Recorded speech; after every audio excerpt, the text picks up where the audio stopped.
Urgent P. Diddy tried to take poison in prison. Yesterday, Thursday, January 30th, P. Diddy tried to take poison inside the prison. The prison director revealed that Diddy is bribing the guards to get something lethal for him, and the authorities are panicked. The big concern now is that it may not survive until the judgment. Diddy is increasingly unstable, isolated in solitary, talking alone and completely out of reality. What is happening inside that cell?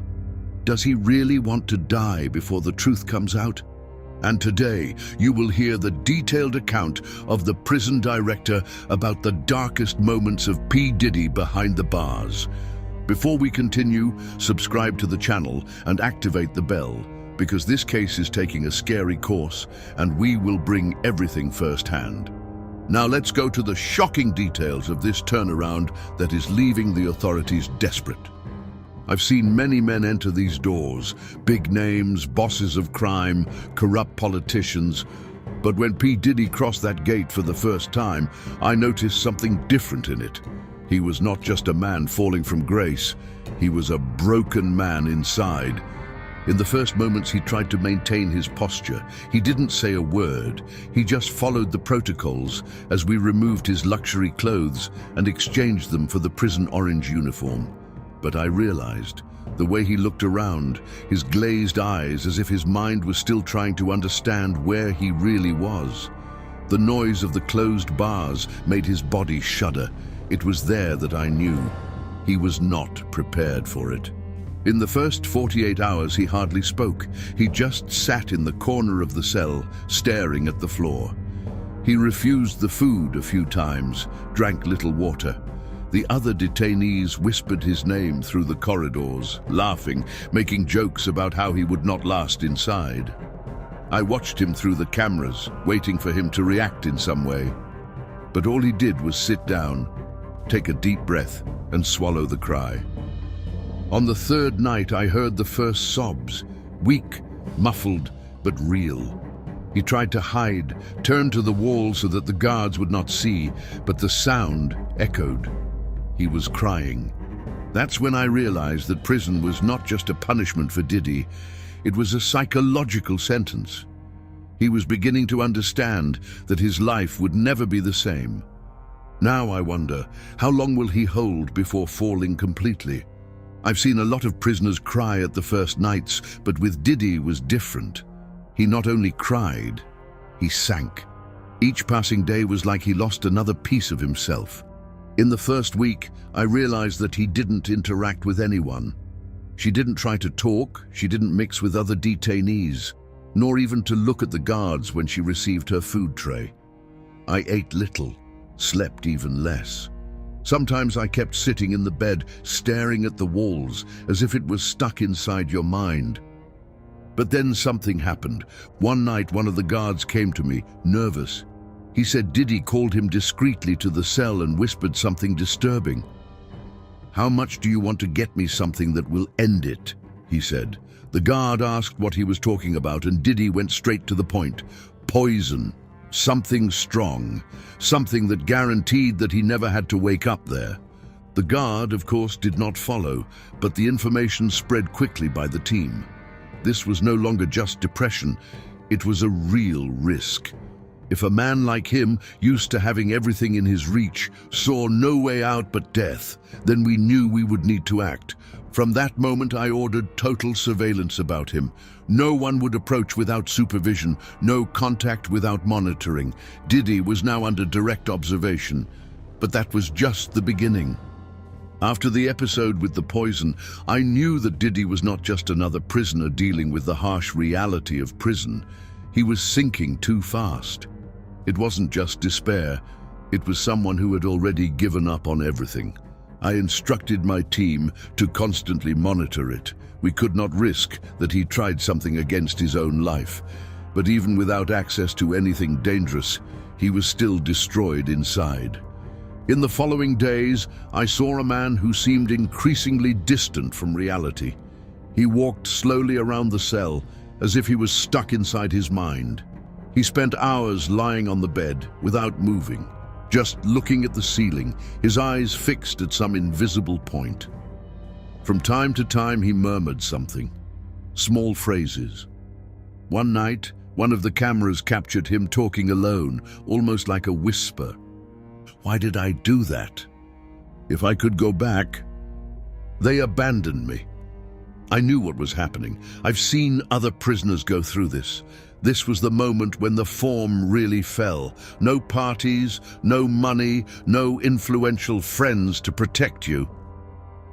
He finally saw the naked truth. His past should be hammering his head without stopping.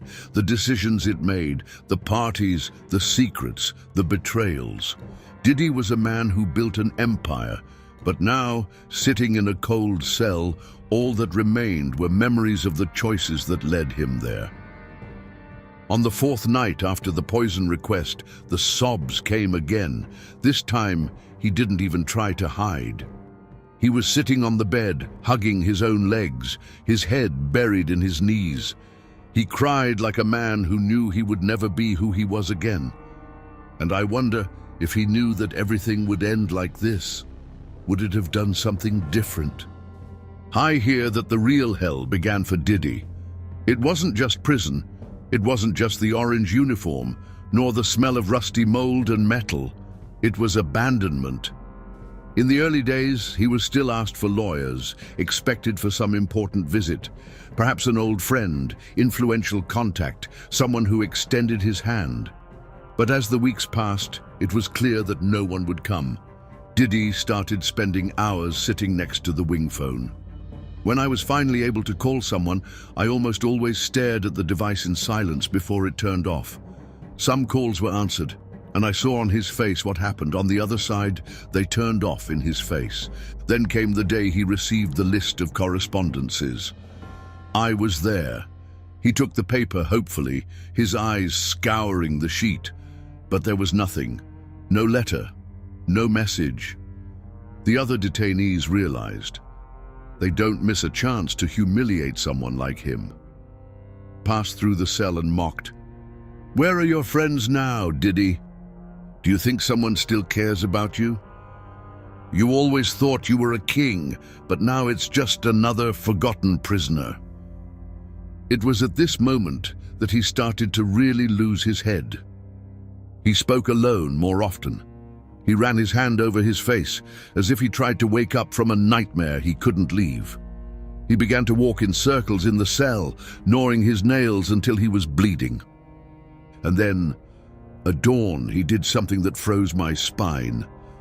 The cameras showed Diddy sitting on the floor, his eyes wide without flashing. He took a piece of the mattress and began to tear it with his nails, as if looking for something inside. Then he took a loose thread and began to wrap him in his own fingers until they were purple. That's when I realized he was trying to get hurt, even without tools. He was a man who no longer wanted to be there, maybe not even alive.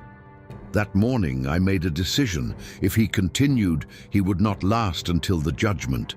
I would have to act before he did something irreversible. I knew Diddy was crumbling, but nothing prepared me for what happened that night. Around 3 in the morning, one of the guards came running to me, pale. He was visibly disturbed and held a notebook in his hand. When I asked what had happened, he just handed me the sheet without saying a word. And there it was, written with shared and almost illegible lyrics. Help me. I pay whatever it is. I just need it to end soon.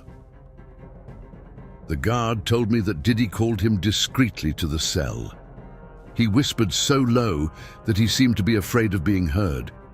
It offered money, a lot of money, for someone to bring him poison, something strong, something fast, something that guaranteed that he would never wake up inside. The guard was shocked.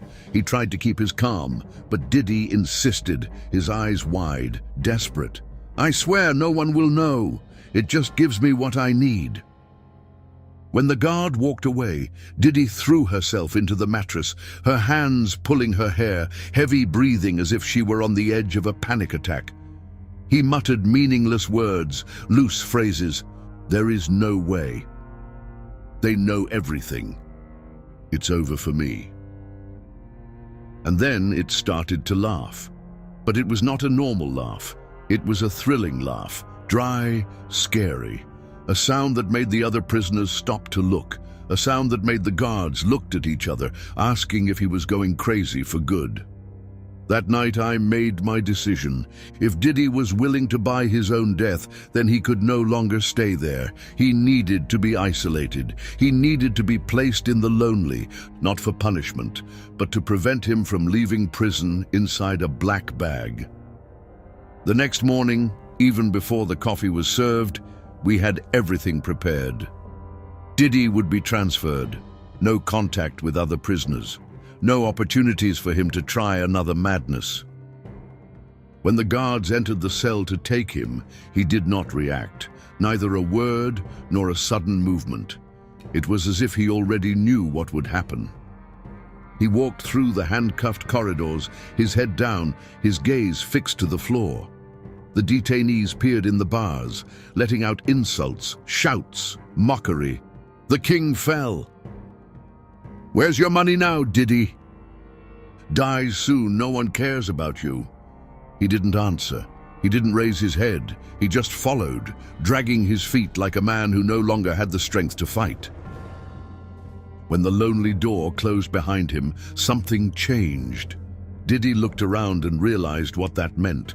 No television, no minimally comfortable bed, no human contact, no voice to answer your screams. Only him and the absolute silence. It was there that he broke for good. On the first night, the guards reported sounds from the cell, beats on the wall, panting breathing, murmurs. Diddy talked alone, murmured names, maybe trying to talk to people who weren't there.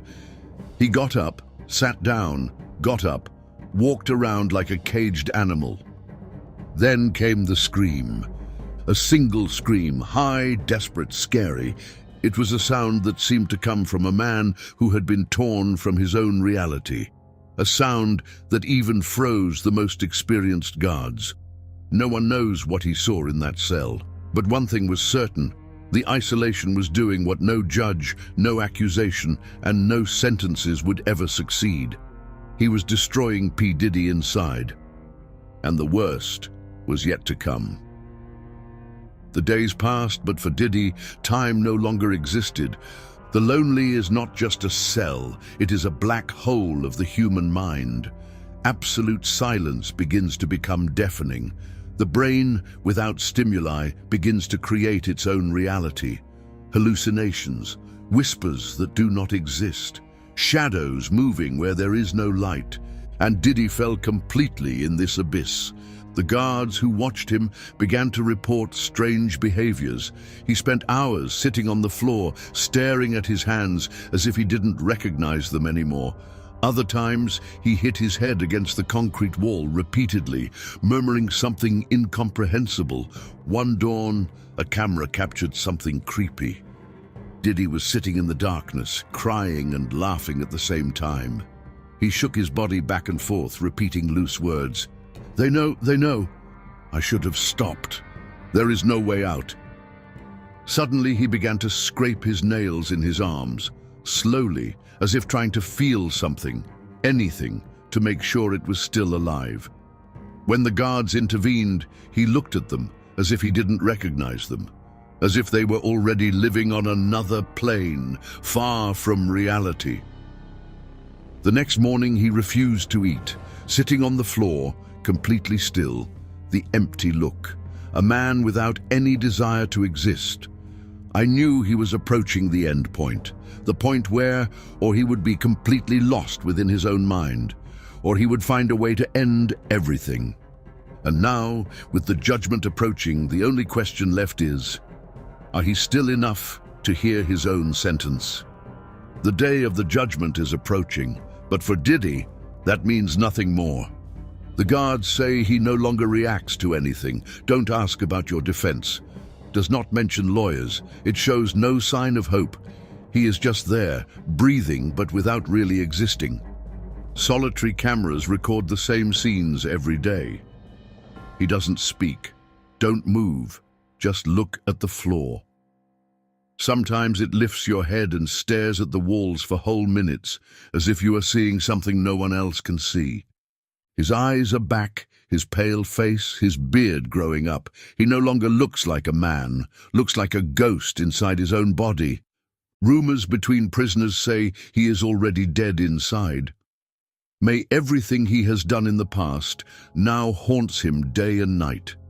That he no longer wants to get out of prison because he knows that what he waits for him outside can be even worse. But then one thing changed. Last night a guard heard something strange from the cell. For the first time in days, Diddy spoke. But he wasn't talking to herself. The guard approached the grid and heard whispers, a conversation. But with whom? Diddy spoke slowly, in an almost hypnotic tone. "Don't leave me here. I didn't know I would get to this point. Please, please." But there was no one there. The cell was empty. The guards don't know if they were just delusions of the mind of a broken man, or if Diddy really believes he's talking to something or someone. The only certainty we have is that when the trial comes, it will no longer be the tycoon of the song that will be sitting before the judge. It will be just the empty shell of a man who has given up on everything.